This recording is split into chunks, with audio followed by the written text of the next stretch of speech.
নূহ আলাইহিস সালামের বন্যার পানি এখানে এসে লেগেছিল কিনা? কারণ এখানে কোনো উন্নয়ন ছোঁয়া নেই।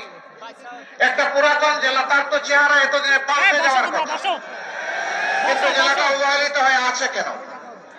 এটা কি বাংলাদেশের অংশ নয়? যশোর জেলা কি বাংলাদেশের উন্নয়নে কোনো অবদান নেই? যদি তাই হয়ে থাকে তাহলে তারা কেন তাদের ন্যায্য অধিকারটা পাচ্ছেন? এটা শুধু যশোরেরই বঞ্চনা নয়, তবে যশোর অন্যতম বঞ্চিত জেলা। এই ব্যাপারে আমার নির্দ্বিধায় বলতে কোনো সংকোচ নেই। হ্যাঁ, এখানে মেডিকেল কলেজ হয়েছে, একটা বিজ্ঞান প্রযুক্তি বিশ্ববিদ্যালয় হয়েছে, এখানে আরো অনেক কিছু হওয়া প্রয়োজন।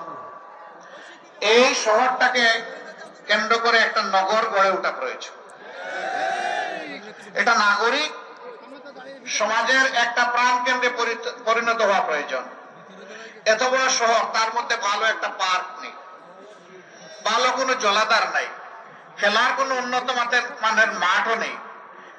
কেন এই বিধ্বস্ত দশা? কেন? কারণ একটাই, মানুষের বিবেক যখন কাজ করে না, মানুষ যখন আল্লাহকে ভয় করে না, তখন ক্ষমতাতে বসার আগে মানুষের পা ধরে চুমু খায়, আর ক্ষমতাতে বসে গেলে মানুষকে ভুলে যায়। তখন নিয়ত করে যে 5 বছর পরে আরেকবার পা ছুঁয়ে নেব, মাঝখানটা মালিক আমি আর তোমরা সবাই ভাড়াটিয়া। এই মানসিকতা না থাকলে বৈষম্য হবে কেন? বাংলাদেশের সকল অঞ্চলে সুষম উন্নয়ন হবে। তবে হ্যাঁ, উন্নয়নের জন্য একটা উন্নত মন লাগে, একটা পরিচ্ছন্ন মানসিকতা লাগে। সারা দেশকে চোখে এবং অন্তরে ধারণ করতে হয়। নিজের জন্মস্থানকে আলাদাভাবে দেখতে হয় না। জন্মস্থানের অধিকার জন্মস্থান পাবে, আমার যে জেলায় বাড়ি হোক।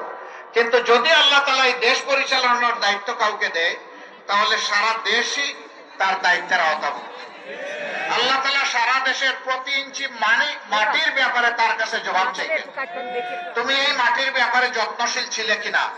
প্রত্যেকটি মানুষ তো নয়, প্রত্যেকটি প্রাণীর ব্যাপারে তাকে জবাব দিতে হবে। মানুষের ব্যাপারে অবশ্যই দিতে হবে। যার অন্তরে আল্লাহর ভয় আছে, যে বিশ্বাস করে এই জীবনের ইনিংস আমার শেষ ইনিংস নয়, আমার আসল ইনিংস হবে আদালতে আখিরাতে, যে দিনকে আল্লাহ তাআলা ইয়ামুত তাগাবুন বলেছেন। এটা হার জিতের দিন। যে হেরে গেল তার ঠিকানা আগুন, যে বেঁচে গেল তার ঠিকানা জান্নাত। এই কথা যারা বিশ্বাস করে যে আমাকে একটা ডে ফাইনাল জাজমেন্ট, আল্লাহর মুখোমুখি আমাকে হতে হবে, তার পক্ষে দেশে বৈষম্য করা সম্ভব নয়। তাকে যদি কেউ জিজ্ঞেস করে তোমার বাড়ি কোথায়, তার জবাব হওয়া উচিত সারা বাংলাদেশ আমার বাড়ি। কিন্তু আফসোস, আমরা সেটা দেখছি না। একই অবস্থা কোর্ট কাছারি, অফিস আদালত, ব্যাংক, বীমা সেক্টর, কর্পোরেশন, মিল, ফ্যাক্টরি, ইন্ডাস্ট্রি, খেতে খামারে, সব জায়গায় একই অবস্থা। যেখানেই যার শক্তি আছে সে দুর্বলের উপর তাণ্ডব চালায়, দুর্বলের পকেট কাটে। যে যত বেশি ধনী এবং জ্ঞানী, আমাদের সমাজে এইরকম কিছু মানুষ আসে, সে তত বেশি চোর এবং ডাকাত। আমরা যাদেরকে চোর বলে চিনি, এরা কয় টাকা চুরি করে, কতটুকু মাল আমার ঘর থেকে বহন করে নিয়ে যেতে পারবে চুরি করে। ডাকাত বলে যাদেরকে জানি, ওদের ক্যাপাসিটি কতটুকু ডাকাতি করার।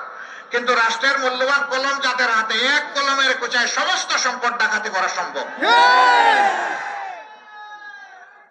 যুগে যুগে তাই হয়েছে, গেল 15 বছর সবচেয়ে বেশি হয়েছে। সরকার বলেছিল উন্নয়নের রাজপথে বাংলাদেশকে উঠিয়ে দিয়েছে, আমরা এখন মহাসড়কে আছি, আর বাংলাদেশ উন্নয়নের রোল মডেল। এখন চতুর্দিকে হাহাকার। বিভিন্ন মিল, ফ্যাক্টরি, ইন্ডাস্ট্রিতে মালিকরা তাদের কর্মচারীদের বেতন দিতে পারে না ঠিক মতো, তাদের ইন্ডাস্ট্রি চালাইতে পারে না। সরকারি ইন্ডাস্ট্রি গুলা তো প্রায় সবগুলা লে অফ বন্ধ হয়ে পড়ে আছে, মুখ থুবড়ে। এখন মাঝারি ব্যবসায়ী যারা আছেন, সৎ ব্যবসায়ী, ব্যবসা তাদের লাটে ওঠার উপক্রম। ব্যাংকগুলা তাদেরকে পুঁজি দিতে পারছে না। কিভাবে দিবে? সমস্ত ব্যাংক ফুকলা করে, পেট খালি করে, ওরা যে চুরি করে দেশের বাইরে সমস্ত সম্পদ পাচার করে দিয়েছে। টাকা আসবে কোত্থেকে? এখন যে অর্থনীতির চাকা ঘুরানোর জন্য ব্যাংকগুলা যে টাকা দিবে, সেই টাকাই তো ব্যাংকের কাছে নাই। কিছুদিন এমনও গিয়েছে ব্যাংকে গিয়ে মানুষ টাকা উঠাইতে পারে নাই, কারণ টাকা নাই, দিবে করতে। আলহামদুলিল্লাহ ইতিমধ্যে বর্তমান অন্তর্বর্তীকালীন সরকার দেশের যে বৈদেশিক মুদ্রার যে রিজার্ভ সেটাকে যেমন বাড়িয়েছে, ব্যাংক সেক্টরকে আস্তে আস্তে সচল করতে যাচ্ছে। কিন্তু জাতির প্রত্যাশা অনেক বেশি। আমরা চাই আরো স্পিডি হোক, আরো গতিশীল হোক অর্থনীতির চাকা। সরকার এই ক্ষেত্রে আরো বেশি দায়িত্বশীল ভূমিকা পালন করুক। বাজারে এখন আগুন, মানুষের পেট করতে হয় এখন আগুন দিয়ে। দ্রব্যমূল্যের অগ্নিমূল্য, আগের সিন্ডিকেট গুলো এখনো সরকার ভাঙতে পারে নাই, তবে ক্ষেত্র বিশেষের সিন্ডিকেট না ভাঙলেও সিন্ডিকেটের হাত বদল হয়েছে। একজন চাঁদাবাজি করে পেট ভরে পালিয়ে গেছে, আর কেউ এসে আবার চাঁদাবাজিতে লেগে যাক, সেটা কিন্তু আমরা চাই না। কিন্তু দেশ কি চাঁদাবাজ মুক্ত হয়েছে? দখলদার মুক্ত হয়েছে? হয় নাই। জুলুম মুক্ত হয়েছে? হয় নাই। হ্যাঁ, এই আন্দোলনে আমরা অনেকেই ক্ষতির সম্মুখীন হয়েছি, ত্যাগ স্বীকার করেছি, সকল দল, শুধু জামাত ইসলামী না। হয়তোবা জামাত কিছু কিছু ব্যাপারে অনন্য, যেমন 1 থেকে 11 জন শীর্ষ নেতার কারো হত্যা করা হয়নি। যেমন অন্য কোন দল নাই যে গত 15 বছর ধরে সমস্ত অফিসগুলা তালাবদ্ধ করে রেখে দেওয়া হয়েছিল। যেমন অন্য কোন দল নাই যাদের নিবন্ধন কেড়ে নেওয়া হয়েছিল। অন্য কোন দল নাই বেদিশা হয়ে যাদেরকে শেষ মুহূর্তে নিষিদ্ধ ঘোষণা করেছিল। এই সমস্ত বিষয়গুলো জামাতের সাথে সম্পর্কিত। কিন্তু লোক করেছেন সকল দলের, পঙ্গু হয়েছেন সকল দলের, জেলে গিয়েছেন সকল দলের, হাজার লাখো মামলা, দফায় দফায় জেল কেটেছেন অনেকেই। তাদের সকলের প্রতি আমরা গভীর শ্রদ্ধাশীল, সহানুভূতিশীল। কিন্তু বিনয়ের সাথে একটা কথা বলতেই হবে আমাকে, যে 2000-এর কম বেশি আমাদের বুকের সন্তানেরা জীবন দিয়ে, রক্ত দিয়ে আমাদেরকে আজকে উন্মুক্ত পরিবেশ এনে দিয়ে গেল। তাদের রক্তের প্রতি আমরা যেন বেঈমানি না করি, আমরা যেন বিশ্বাসঘাতকতা, গাদ্দারি না করি।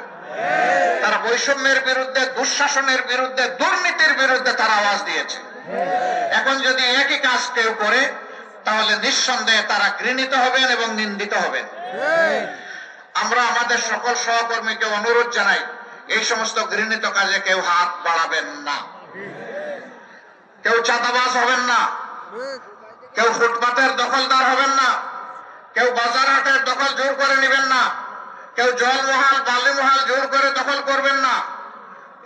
এই সমস্ত ঘৃণিত কাজের মাধ্যমে আমাদের কোন রিজেকের প্রয়োজন নেই। আল্লাহ হালাল পথে আমাদেরকে যা দিবেন তাই নিয়ে আমরা সন্তুষ্ট থাকবো ইনশাআল্লাহ, আর আমরা আল্লাহর শুকরিয়া আদায় করতে থাকবো। বন্ধুগণ, এই যন্ত্রণাগুলো আমাদের পিছ ছাড়ছে না। এরকম এখন আবার অনেকে তখন আক্রান্ত, আহত হয়েছেন, এখন মামলা করতে গিয়ে 500-700 মানুষের বিরুদ্ধে মামলা। 500-700 মানুষকে, একটা মানুষকে মারতে আসলে 10 জন, 20 জন, 30 জন এসেছে। আমরা এই পরিবর্তনের সাথে সাথে বলেছি, অবশ্যই অন্যায়ের প্রতিকার চাওয়ার আইনগত বৈধ নাগরিক অধিকার সকলের আছে, কিন্তু সাবধান, কোন নিরীহ মানুষকে মামলার আসামি করবেন না। আমাদের সংগঠন কোথাও কোন নিরীহ মানুষকে মামলার আসামি করে নাই। যারা করেছেন তাদের প্রতি বিনয়ী অনুরোধ, এই মামলা দিয়ে মেহরবানি করে বাণিজ্য করে মানুষকে হয়রান করবেন না। যদি কেউ সত্যিকারের কালপ্রিট হয়, অবশ্যই তার নামে মামলা দেন। আপনাদের সাথে আমরা আপনাদেরকে সহযোগিতা করব, এই মামলা আমরাও লড়বো আপনাদের সাথে, আপত্তি নেই। কিন্তু 10 জন দুষ্কৃতিকারীকে শায়েস্তা করতে গিয়ে যদি 100 জন নিরীহ মানুষকে এখানে আনেন, তাহলে মামলাটাই আপনারা শেষ করে দেবেন। এই কাজটা মেহরবানি করে কেউ করবেন না। সম্মানিত ভাইয়েরা, এই বাংলাদেশে সবচেয়ে বেশি ক্ষতি হয়েছে আমাদের শিক্ষার ক্ষতি। আজকে আমাদের যুবক যুবতীরা মাস্টার্স, গ্রাজুয়েশনের সার্টিফিকেট নিয়ে তারা এখন দুয়ারে দুয়ারে ঘুরে তাদের কাঙ্ক্ষিত একটা চাকরি তারা পায় না। দুটি কারণে পায় না। একটা কারণ হলো, একটা গোষ্ঠীর কাছে সমস্ত মানুষের কিসমত হাইজ্যাক হয়ে গিয়েছিল। এই গোষ্ঠী বাংলাদেশকে তাদের জমিদারি মনে করত। তাদের আনুগত্য যারা করবে না, তাদের জন্য এই দেশে বাঁচার কোনো অধিকার ছিল না। তাদের হাবভাবটা এরকম ছিল বন্ধুগণ। এখন তারা বিদায় নিয়েছে, এখন তো সেইটা থাকা উচিত নয়। কিন্তু শিক্ষা ব্যবস্থার যে বিধ্বস্ত অবস্থা, শিক্ষার যে মান হওয়া উচিত, বিশেষ করে নৈতিক মান থাকা উচিত, আমাদের শিক্ষা ব্যবস্থা এটা একেবারেই চলে গেছে।